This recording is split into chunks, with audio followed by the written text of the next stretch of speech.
तारिक और उमर मोहम्मद का नाम सामने आया है।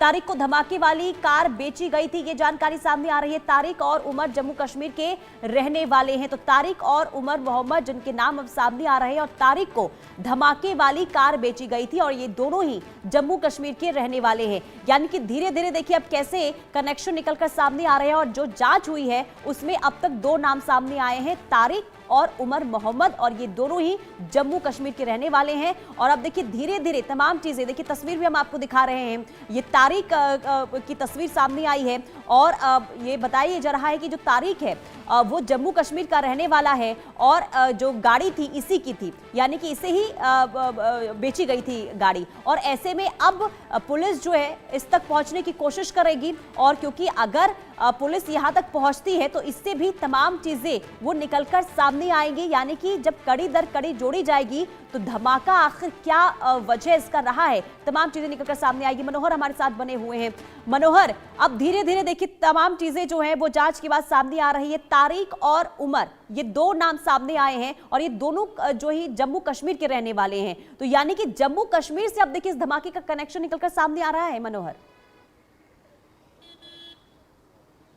देखिए बिल्कुल, क्योंकि लास्ट जो I-20 गाड़ी है जिसमें धमाका हुआ, वो गाड़ी बताया ये जा रहा है कि आखिरी तारीख को बेचा गया था। पुलवामा कनेक्शन भी देखने को मिल रहा है। और उसके बाद उमर खालिद का नाम आ रहा है, जो बताया जा रहा है कि जैश ए मोहम्मद से उसका संबंध है। तो ऐसी स्थिति में जो NIA की टीम है वो इस मामले को देख रही है कि इसके साथ क्या बातचीत हुई, फोन को खंगाले जा रहे हैं, CCTV फुटेज खंगाले जा रहे हैं, क्योंकि जिस तरह से एक दूसरे से कड़ियां जुटती जा रही है। अब आप देखिए डॉक्टर आदिल की गिरफ्तारी जिस तरह से हुई और जिस तरह से कनेक्शन सामने आया, तो सारा एक दूसरे से कनेक्शन है। और इस कनेक्शंस को एजेंसियां जो है वो जोड़ने में लगी हुई है। और अब आप देखिए कल जिस तरह से केंद्रीय गृह मंत्री ने कहा कि आज वो है सो एक उच्च स्तरीय बैठक करने जा रहे हैं, और करीब आप देखिए घटना करीब 6:55 के आसपास की घटी है। तो ऐसे में करीब 12 घंटे से ज़्यादा का वक्त हुआ है। एजेंसियों के हाथ में क्या कुछ सामने आया है, उन सारी चीज़ों को लेकर के हाई लेवल बैठक होगी। और हाई लेवल बैठक में आगे क्या हमें कदम उठाना है, किस तरह से इसे आगे लेना है, किस तरह से अगर गुजरात में ATS ने जो 3 लोगों को गिरफ्तार किया था उसका, फरीदाबाद में जिस तरह से विस्फोटक बरामद हुए हैं उसका, और कल जो है रेड फोर्ट में जो ब्लास्ट हुआ है, इन सब का कनेक्शन से जोड़ते हुए जो है सो सुरक्षा एजेंसियां जो है सो पहुंचेगी कि आखिरकार इसका मास्टरमाइंड कौन है, कहां इसका कनेक्शन है, इसके आका कहां पर बैठे हुए हैं, कहां से उसको डायरेक्ट किया गया था, ये सारी चीजें हैं। क्योंकि अभी कुछ देर पहले ही इंडिया न्यूज से बातचीत में ठीक है मनोहर बने रहिए, बड़ी खबर सामने आ रही है, वापस आपके पास लौटूंगी। बड़ी खबर का रुख करते हैं, दिल्ली कार ब्लास्ट से जुड़ी इस वक्त की बड़ी खबर। पुलवामा पुलिस ने एक व्यक्ति को हिरासत में ले लिया है। दिल्ली कार विस्फोट मामले से जुड़े होने की आशंका है। हिरासत में ले गए व्यक्ति से अब पूछताछ जारी है। यानी कि अब देखिए एक के बाद एक संदिग्ध को हिरासत में लेकर पूछताछ की जा रही है। और पुलवामा में एक व्यक्ति को हिरासत में लिया गया है और आशंका है कि इसका कनेक्शन दिल्ली ब्लास्ट से हो सकता है। और ऐसे में पूछताछ के बाद तमाम चीजें जो हैं वो निकलकर सामने आएंगी। यानी कि दिल्ली से लेकर जम्मू कश्मीर तक हलचल इस वक्त देखने को मिल रही है और लगातार देखिए संदिग्धों से भी पूछताछ हो रही है और जिनके जिनके नाम सामने आ रहे हैं उन तक पहुंचने की भी तमाम कोशिशें सुरक्षा बलों की तरफ से देखने को मिल रही है। यानी कि कई ऐसे सवाल हैं और इन सवालों तक पहुंचने की तमाम कोशिशें इस वक्त, क्योंकि देश की राजधानी दिल्ली को आखिर किसने दहलाया, क्या सोची समझी साजिश थी, आखिर इसके पीछे किसका हाथ था, तमाम ऐसे बड़े सवाल जिसे खंगालने में इस वक्त तमाम एजेंसियां जुटी हुई है। और बहुत बड़ी खबर ये कि पुलवामा पुलिस ने एक संदिग्ध को हिरासत में लिया है,